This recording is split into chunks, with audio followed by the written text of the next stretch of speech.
Welcome back into the Sports Source. This program brought to you by Madisonville Marine. We've been doing these all VFL shows as a preseason kickoff show for many, many years here, just like East Tennesseans have been turning to Madisonville Marine for many, many years, since 1976, in fact. See their huge selection of boats for yourself. There is no better place to buy a boat than Madisonville Marine. Want to welcome back the next round of panelists. We have former quarterbacks and a former kicker down there. Bobby Scott, Sterling Hinton, Jeff Hall. I'm going to start down on that end with Jeff Hall. Yes, the sir. Coaches, they like to get that competition going. They never want to say the job has been won.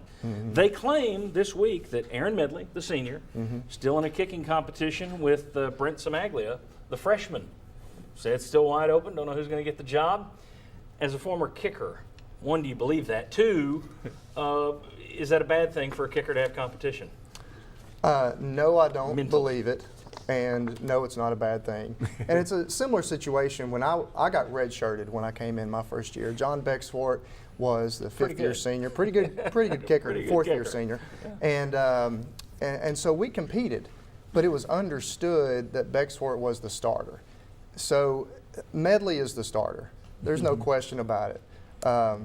This other kid, Samaglia, is pretty good, but they're not going to burn a red shirt on him, because Medley is more than capable. And Dick O'Brien was my special teams coach, my kicking coach, my first 2 years at UT. And one thing that he told me I've never forgotten, he said, "Jeff, you can't coach experience."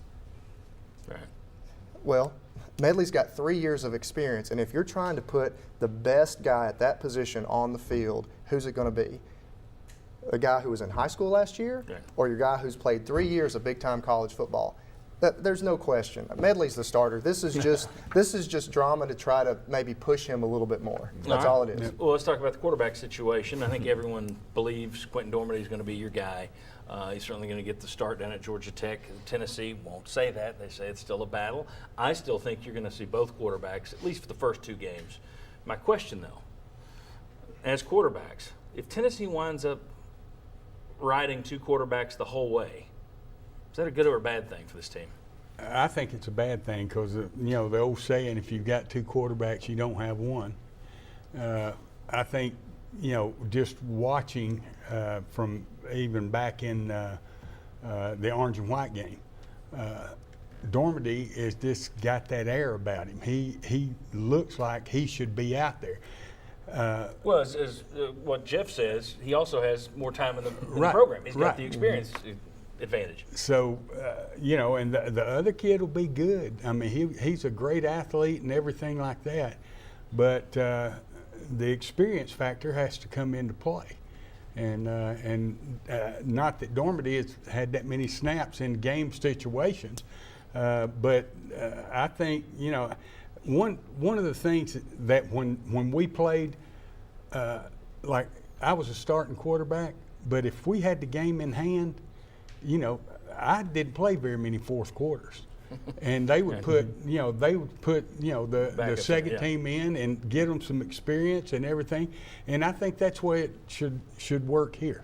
Sterling, your thoughts on if Tennessee has to, if Tennessee is still playing two quarterbacks in October, is it a good thing or a bad thing? Well, my personal opinion, I think it's a good thing, and this is why. Your second man can't be dry. He's got to have his feet wet. But if you're going to do that, make that the plan. You're talking to a guy who won a starting position. The second guy played every game. Then for some reason, the second guy started ahead of me, and I didn't play. I'm just saying. But, so if that's what you're going to do it and make it consistent regardless of who starts. What would you think of, and you need two guys with two different skill sets. And the pushback from Tennessee is Dormady and Garantano, the more you talk about these guys, there's not that big of a difference between these two guys. They're very similar, very similar. If Dormady wins this job and you want to keep Garantano in there, do you create one series per game where he comes in? Do you believe in that kind of a thing, or no, you don't? Let me get Sterling. Absolutely. I think the entire second team should have one series per game, especially on offense. Mike Stoll and I were on the second team during my senior year, and every time we got in the game, we scored. We knew we were going to score. That's what we did. And when Stoll had his chance to play, and other guys on the second team offense had a chance to play, they were ready. And you always talk about injuries. Well, you got to have experience, and you had only way you get experience if you play. So keep your second guys ready. Okay. You keep them ready, but you don't play them unless the game's in hand. You have your first team out there playing every down until the game's in hand, and then you make a wholesale second team move. But your buddy, your idol, Steve Spurrier, believes in switching quarterbacks all the time. You mean the quitter? You mean the quitter? You mean the quitter? That's what I mean. Jeff Hall, Sterling Hinton, Bobby Scott, Thanks, thank John. you, gentlemen, for being here. I appreciate it. When we come back, we got one more segment with these former Vols. What are we going to do next week?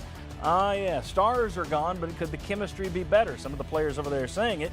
We'll see if our guys believe it. Come on back.